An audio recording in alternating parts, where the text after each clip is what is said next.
What's going on, people? Welcome to the Opposition Preview. I'm joined by Dan Potts from the 12th Man podcast, of course. Make sure to check out the 12th Man. I'm on there for the This Is London show, as well as other episodes as well, but primarily for that. Of course, there's a big game on Wednesday. I say big game, but I think it's big for me because I just don't want to lose to Arsenal. Apart from that, I couldn't really care any less about this game, in all honesty, because we've got a massive one on Saturday, and I think that's more important. And for Arsenal as well, Potts, you got the PSG tie. How are you feeling about this game? Like, is there even a point of you? Nah, not really, bro. It just gets in the way. I'm honest, man. This is the only time that I can say that I don't care about this game. Like, Same. I normally care about it. Yeah, I mean, I'm going into it. You've got other ideas with the FA Cup. You want to win a trophy. We want to win a trophy. We've got literally, 3 games. Potentially, you only have to win 2 games to win this Champions League and finally lift it. I don't really care for Palace game, if I'm honest. I think both teams, you might see a little bit of a meh performance from both because they've got their eyes on other fixtures, bruv. So I don't know about this one. I think this one's going to be one that gets in the way. The fans will enjoy it as a social, but I don't think they'll be as up for it as they have been for other games because it means nothing if we win or lose. Like, we can't win the league. You can't really get into the European places now. So it's kind of like a nothing game, isn't it, D? Yeah, it is. It is. And also, when you have a big game coming up, I don't think the players will be given 100% in terms of effort because they don't want to injure themselves, which is understandable. Exactly. Like, you want to be fit for PSG, you want to be fit for Villa in a few days. In our case, at least you still got like a week or so before that game. But how would you sum up your season so far? It's been interesting from the outside looking in. The title, of course, has gone to Liverpool, which I don't think is a good look for Arteta and for Arsenal due to Arne Slot just coming in and winning the title in his first season. However, you are doing well in the Champions League, which was a surprise because not a lot of people expected you to go through to Real Madrid. So how would you sum up your season so far? Yeah, the Champions League's been the only thing I can hold on to, bruv, at the moment, if I'm honest with you, in terms of a positive, because we've gone out of everything else. I think the other positives you've got to look at is Mars Lewis-Skelly and Ethan Nwaneri coming into the mix. I think they're 2 young, promising English lads that are going to be phenomenal for Arsenal. I think they've come in and proven already. Ethan's got, I think, 8 or 9 goals already. You've got Lewis-Skelly, who's absolutely flying. And I think if anyone was to tell you as a footballer at 18 years old, you do what that lad's done in 6 to 8 months, it's been incredible. What he's done, his journey's been phenomenal. But if I'm honest with you as a whole, bruv, I look at the disappointments of the summer and January, and I think that's really deflated and let everybody down because we didn't do enough in the summer.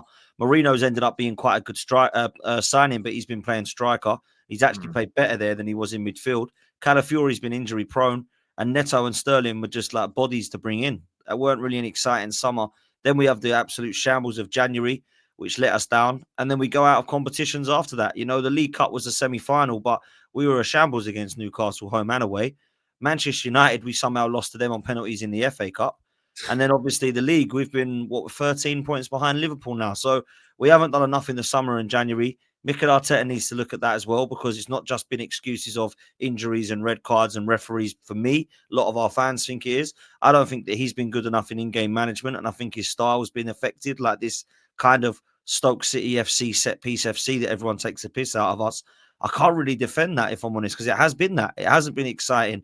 Look at what we can do against Real Madrid. Home and away, we're outstanding, and we can play that well, even with players out.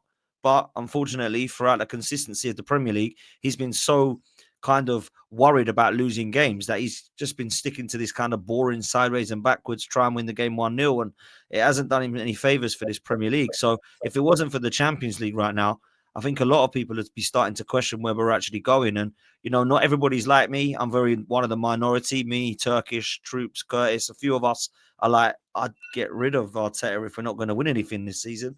A lot of people, now that he's beaten Madrid, think now he's another Pep Guardiola and that we can go on and win something. But we've got to be realistic. If we don't win that Champions League, it doesn't really matter who we beat, does it? We haven't won it. So we've got to go and win that trophy, in my opinion, bro. It's going to be difficult. And I understand and appreciate PSG and then Barca or Inter are going to be unbelievably difficult. But we're so close, man. And we've proven we can beat anybody on our day. We've got to go and deliver in these against these 2 teams now, whoever we get in the final. And then hopefully we beat PSG. So this Palace one, it's going to get in the way, bruv. Yeah. I mean, it's the same for us. Aston Villa, funny enough, you faced PSG before earlier on in the season and you beat PSG similar to us. We beat Aston Villa not too long ago, 4-1. So it's like a rematch for both of us or in the semi-final tie. But in terms of Arteta and the pressure and looking ahead, you've signed, you got a new director of football, which hopefully gives you a bit of stability in terms of transfers. Because when you're looking at Arteta, and you did mention how maybe he has a bit of responsibility as well due to his tactics and the squad depth.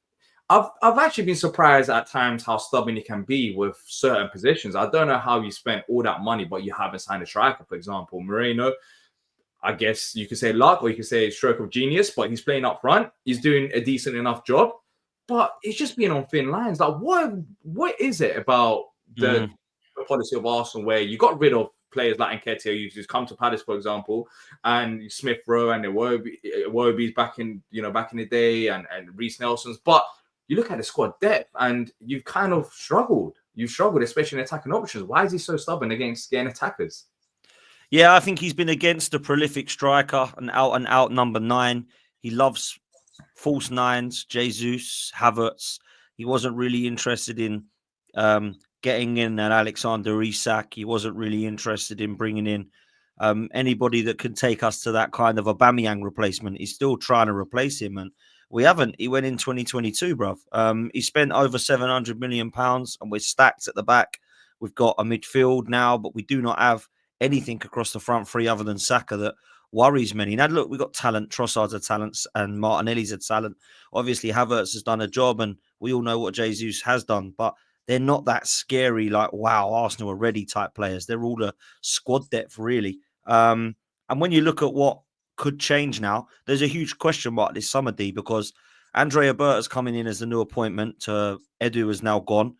Edu and Arteta have brought some good players in, but actually they brought some really bad players in. So you look at the likes of Rice and Erdegaard and Ben White and Timber and Partey and Gabriel, and you think, oh yeah, they've really done well.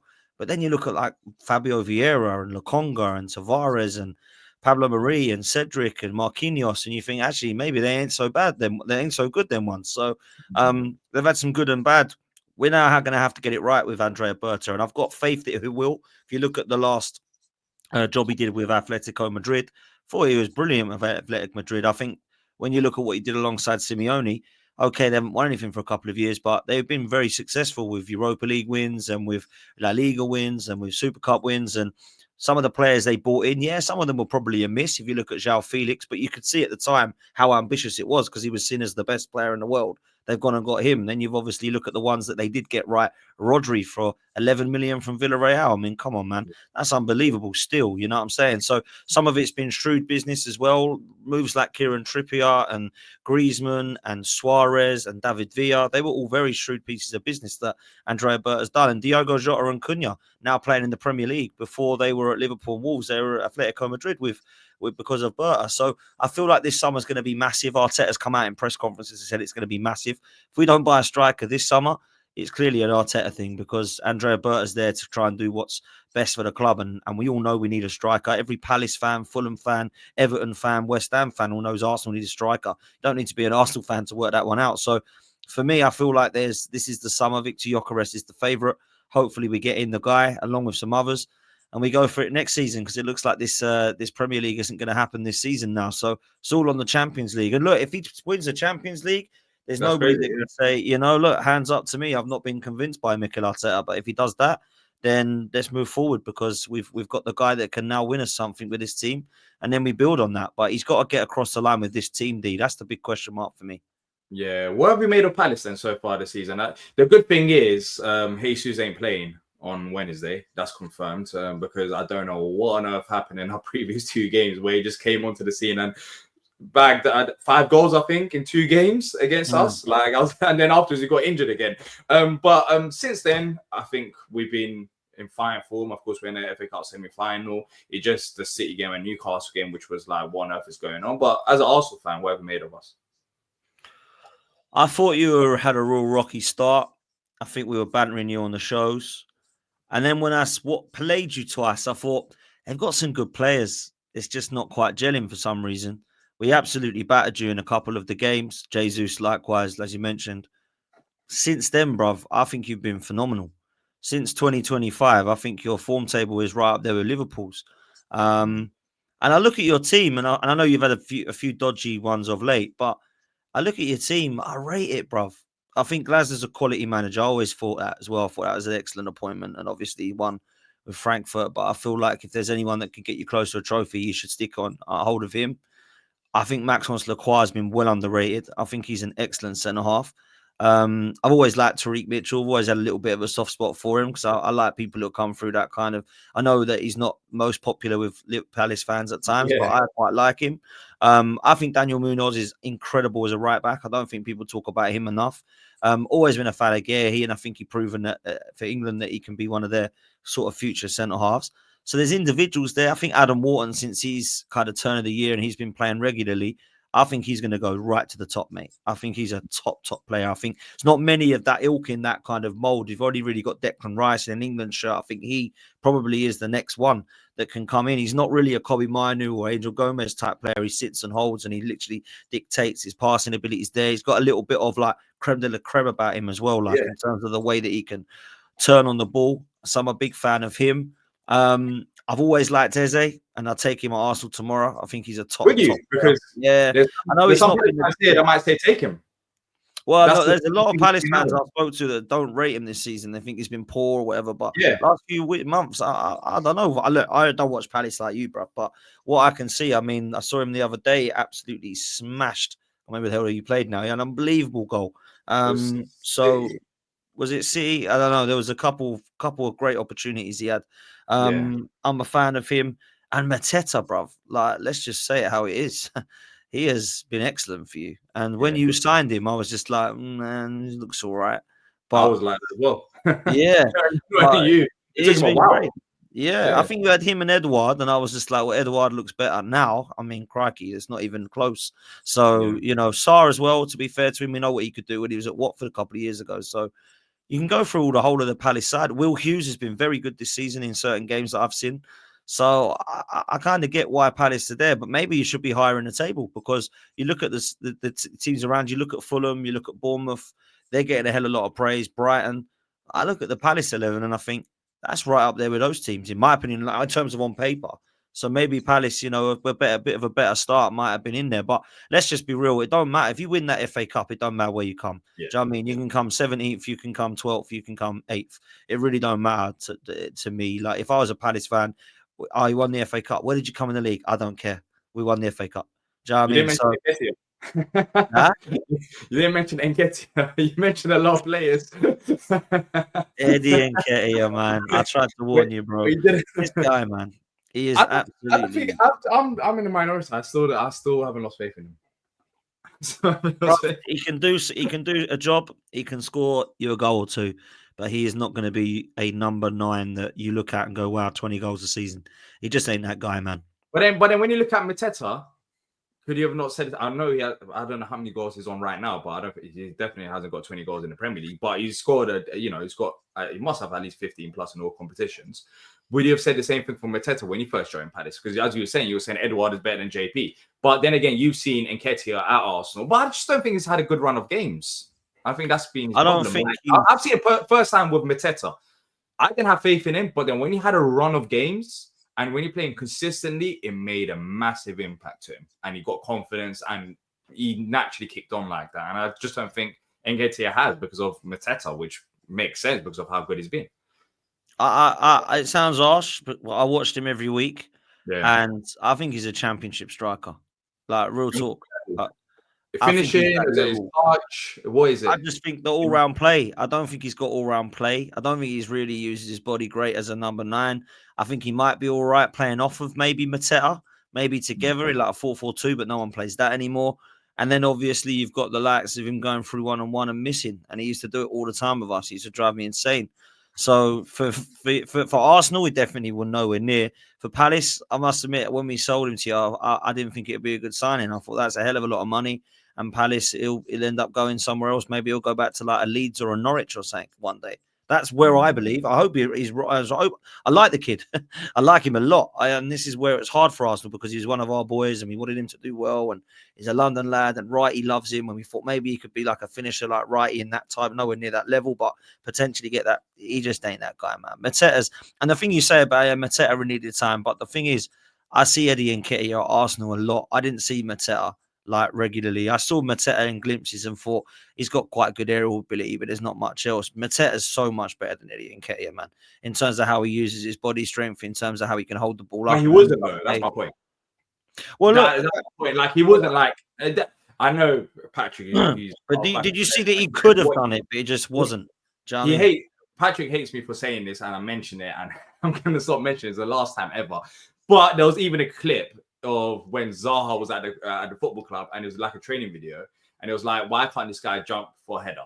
That was a conversation with Mateta. Like it was like, come on, you should be way more physical. And still, I don't think he's great in the air right now. But his first touch has improved after playing more significantly. I don't know. I just feel like he just needed a bit of time. And for that reason, I'm not giving up on Nketiah. I guess time will tell. Time will tell. Yeah, I admire the fact you won't give up on him, but you are sounding like the Arsenal fans of a few years back. They're like, "Come on, this guy's going to do this." I gave up on Nketiah too quick, and I learned my lesson like that. So I'm not going to give up on Nketiah that quick. When he hasn't had that many games, he hasn't had that many starts, or up front. So even when he has come on, sometimes where's he been playing then? On the right or off the strike? No. Yeah, he's been coming on now more recently up front. But we done a whole video on him. I think it was during the March period because we had like an extended break. We had like 3 weeks off, and we went through it. And when he has played for Palace, he hasn't played that many games up front, and also the minutes has been very limited. So it's like when you take away the name Nketiah, when you look at the stats and what you expected from this player, he's still got goals despite him not getting that many opportunities in his best position. So for that reason, I just want to see him play a bit more consistently up front. And Glasner, I'm not saying he's shocking. I'm not saying, oh my God, he's a disaster. And I just don't think he's at the level that you need to take you to the next step. That's what all I would say. Yeah. He might have a brilliant season next season. You might turn around and go, do you know what? Eddie's part of the squad now and he's getting 10 goals and we're happy with that. That's all good. But he's an upgrade on Edward. That's what I think. Yeah, I think he probably is, but I'm not so sure, if I'm honest. I think it's quite... Edward is at Leicester right now. He's not even getting on the bench. Yeah, he can't even play. So, yeah, you're probably right there. But I feel like... I don't want to start talking bad on him because he's one of us. I feel like he's... For what Palace need, I don't know that he is that guy. But look, he could be a part of the squad. The other player that deserves a mention, actually, is one that I didn't actually think was that great. But when I see him for Sheffield United, I thought he was a bit of a sieving goal. But Dean Henderson's been really good, man, for you, I think. Yeah. And I think, deserves a call up when the next is about, because he's been excellent. I think when you look at what Dean Henderson was, I thought, United, and then Sheffield United went back to United, and he was just a sieve, man. Everything was going through his hands, and I'm thinking, oh my God, this guy is not good enough. But for Palace, fair play, he's been all right, because you've actually had some all right goalkeepers over the years, to be fair, Palace. But I think when you look at it, like, I've been a fan of quite a few. I always remember years ago, Gabor Karaly, he was quality with the pajama bottoms on. I used to love him. He was class, man. And obviously, you had Speroni for a bit, and then obviously you've got Henderson now. I think did you have Sam Johnson as well? I'm sure you had Johnson. Yeah, Sam Johnson. He was at that. But then that's the thing. After we got Henderson, we basically shipped him. We really believe in him, and that's the right thing, because even at Wolves, I don't think he's playing. So that's his everything. In terms of this game, do you expect rotations then from Arteta? Because you got the PSG game, I believe, the following week, Tuesday or Wednesday. So you got like a week to that game. Whereas our game against Villa is literally on Saturday, so a few days later. So how do you think Arteta will approach this game? Because I saw the Ipswich one, and he basically went strong. Saka was playing, Odegaard, Martinelli, and Saka nearly got a nasty injury, and thankfully survived it. But what do you think about Arteta and his approach to this one in particular? I think this one will be very similar to how he put out against Brentford and Everton. And luckily for you guys, we won neither of those because our squad just ain't strong enough when we rotate. Raya will be in goal. It doesn't really change goalkeepers unless there's serious concerns. I think Ben White will stay at right back. Timber's been playing way too much off the back of an ACL last season. He's been phenomenal. Saliba and Kivior will remain at centre half because we've got nobody else at the moment. So that will be the partnership there. I think he'll probably play Kieran Tierney. Zinchenko started against Ipswich. Lewis Skelly come on. I think he'll probably do similar to that. Maybe Tierney will start and Lewis Skelly will come on. Something like that. Unless he keeps Zinchenko in, who, to be fair, was okay. Thomas Partey will play because he is suspended for the PSG game because he got a bloody stupid yellow card. So he'll play. Jorginho's still out, injured. So it'll be Thomas Partey. And then he's got a decision to either play Declan Rice or go in the middle with Marino and play Trossard through the middle, because that's what he did against Ipswich. And then obviously Erdegaard, I think, will remain playing. He needs confidence at the moment. He started to play a little bit better yesterday against Ipswich. Sterling will start, I think, on the right. If I'm honest, Saka won't start after coming off. And then on the left, I imagine it will probably be Martinelli, who's been really good of late.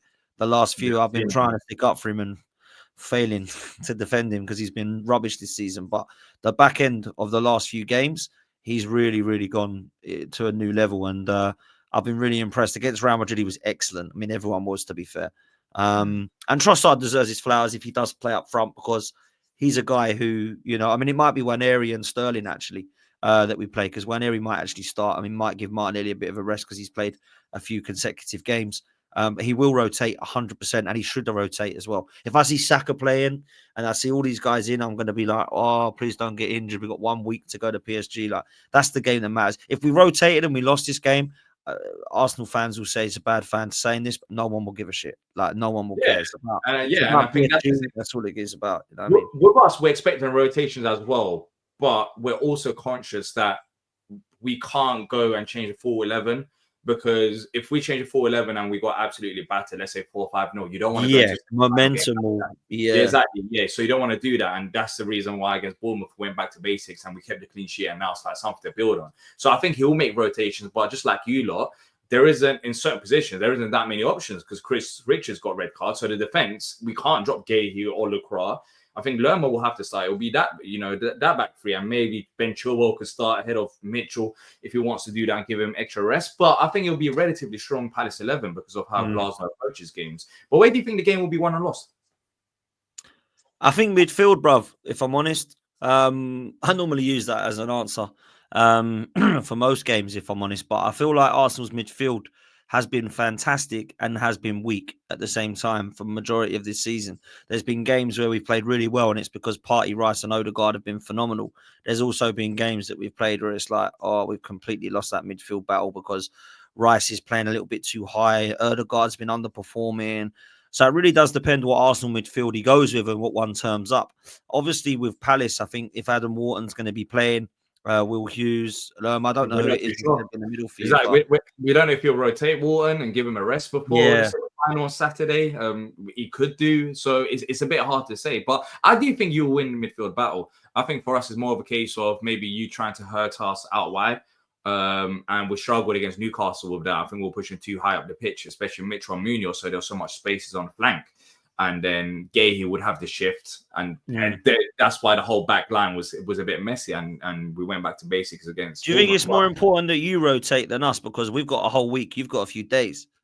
In that principle, it does make sense. However, we have to also make sure that we don't rotate the whole 11. I don't think that's going to be healthy as well. So it is what it is. I think Villa playing on Tuesday. So what do you think your midfield will be then? It's hard. I don't know. I genuinely don't know about the midfield. I don't know. The midfield, he can rotate it about. Like, we've seen the midfield change quite a few times already in the last few games. Lerma could start in midfield. He didn't actually start the last game. But then again, I'm saying that Lerma's going to start in defense. So he can't start in midfield because of the Chris Richards red card. It could be Hughes and Adam Wharton. It could be Kamada that starts in midfield as well with Hughes. Because Hughes actually, last time we played against Villa, he struggled. He struggled massively. And then after he got subbed off, we got a bit more control of the game. So he might have not start on Saturday. So the midfield is the only area which I'm not too sure. I think Wharton will start on Saturday, but the player next to him, if he's already decided on that, then he might give that player rest on against you lot. So how's that lad from Millwall getting on anyway? He's barely playing. So he might. I doubt he gets an opportunity in this game, but then again, it makes sense to rest Ismail Assar. It makes sense to rest him. So maybe he could get an opportunity on Matheus France or Nketiah. There are, front three, we could rotate, but let's just see. Let's see what he does. I think for both of us, we can agree it's not an important game. Normally, you see how I am against Arsenal. I would hype up and I'll say, man. I'm the same though. I like to win against all London teams. Yeah, but I'm not really that bothered by this game. Let's move on to score predictions then. Hopefully, we don't get battered like we've done in the last 2 times we faced you, because even then I was shocked. Normally, we've been good defensively. But somehow there's always a player that pops up. Maybe Waneri gets a hat-trick this time around. I'm going to go 2-0 Arsenal. I just think you lot will be up for it a bit more than we will. I think our focus is now on Saturday. You still got the game, of course, against PSG, Champions League semi-final, but that's next week. We've got a game in like 2-3 days. Players don't want to get injured. Fatigue could play a part as well. There might be rotations. I think you lot have got enough tactically anyways, from what I saw against Ipswich to beat us 2-0. I'll go 2-1 Arsenal. We haven't kept a clean sheet at the Emirates for a long time in the Premier League. I think Real Madrid was the last one that we did, funnily enough. But I don't feel like we're good at home defensively for some reason this season. We've really let ourselves down at home as much as we have away this season. In fact, I think we lost 3 away games all year. That's to Newcastle, Bournemouth, and Inter. The home games is where it's let us down. So we're a little bit poor at home this season, which is mad to say. I'll go 2-1, man. I'm expecting Palace to have an eye on the weekend because that is a massive game against Villa, like absolutely massive for me. And I kind of want you to win the whole FA Cup, man. I can't lie. I know you'll be insufferable and I know it'll be horrible, but I'll just block you for a bit and then it's done, innit? Because I actually have a little bit of a soft spot for Palace, man. Because I know you do. I know you do. I can't say anything about Arsenal. I'm not going to lie. No, I know. I don't expect you to. But it's different with that. But I said I wanted the winner of Fulham Palace to win the whole thing. So Palace unfortunately won it. So now it's Palace that got to win it. But I think Man City will win the whole thing because I just think that's what they're like. But did you see what Glasgow said after the defeat? You don't know what he said? Yeah, in his press conference. He was asked, what did he say to Pep after the game? And he literally said it with a straight face. He said, "You play that same system against us in the finals if we get there, and we're going to figure it out." That's what I told him. Wow. Yeah, that's quite funny, you know. Yeah, so if we reach the final, we better not get battered after that. Bro, I went up to the Arsenal game. You were 2-0 up, and I thought, here we go. We had them, and then the players kind of lost it. And then Glasner did in the second half. He changed the system. He went 2 up front, which he normally doesn't do.